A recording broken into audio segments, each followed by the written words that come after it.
आज जो वृक्षारोपण किया गया है उसके बारे में, वृक्षारोपण क्यों आवश्यक है और आजकल के पर्यावरण में आप सब देख रहे हैं ऑक्सीजन की जो कमी हो रही है उसके बारे में ये युवाओं से कुछ बात करेंगे। और युवाओं के अंदर कुंदन कुछ एक मैसेज देना चाहते हैं समाज को, तो कुंदन क्या कहना चाह रहे हैं? सबसे पहले भैया कि आपको धन्यवाद कि आपने ऐसा मुहिम चलाया, क्योंकि आज के डेट में किसके पास इतना टाइम है कि वो जागरूक करे ऑक्सीजन के लिए।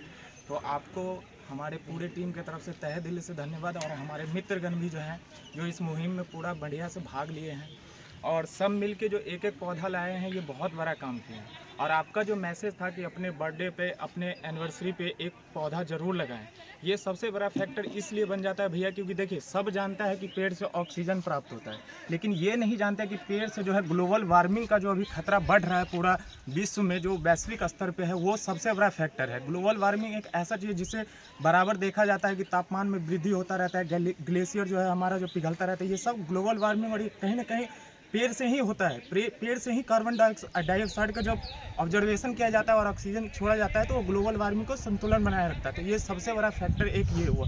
दूसरा फैक्टर कि जैसे कि आज पर्यावरण दिवस है, तो ये सबसे पहला जो वैश्विक स्तर पे इसका प्रयास किया गया था वो स्टॉकहोम सम्मेलन में 1973 में किया गया था। ये 5 जून 1973 से मनाया जाता है, जो लगातार उसी टाइम से हम लोग मनाते आ रहे हैं। देखिए पर्यावरण मनाया क्यों जाता है? इसलिए मनाया जाता है कि जब किसी चीज़ पे खतरा मंडराता है वैश्विक स्तर पे, तो एक पूरे विश्व मिलके एक प्रयास करते हैं ताकि उस चीज़ को हम सुरक्षित कर सकें, उस चीज़ को हम संरक्षण दे सकें, ताकि वैश्विक स्तर पे इसका जो खतरा मंडरा रहा है वो कम कर सके। और सभी देशों के द्वारा एक मानक प्रमाण बनाया गया है कि इस स्तर पे आप जैसे क्षेत्रफल का अभी भारत में वर्तमान समय में 33% जो है पेड़ अभी वर्तमान में है भारत के पूरे भूभाग। तो इसी अनुसार एक पैमाना बनाया गया है जिस अनुसार कि इतना परसेंटेज पेड़ रहना चाहिए आपके देश के अनुसार, क्षेत्रफल के अनुसार। तो वो कहीं ना कहीं मेंटेन करना हम लोग के लिए बहुत अति आवश्यक बन गया है। और जैसे कि हम लोग देख रहे हैं कि बराबर पेड़ का कटाई हो रहा है, जिससे कि मृदा अपरदन का एक बहुत बड़ा फैक्टर आ रहा है।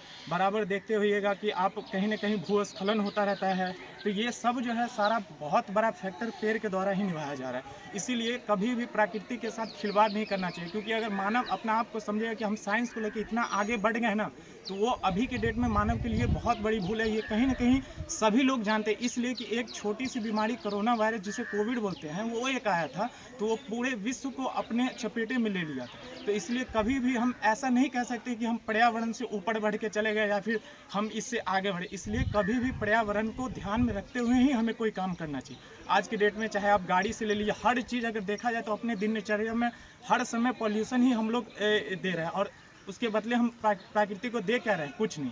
इसीलिए कम से कम आज का जो दिन है पर्यावरण दिवस 5 जून, इसको कम से कम हमें ना ज़्यादा तो एक पेड़ तो जरूर लगाना चाहिए।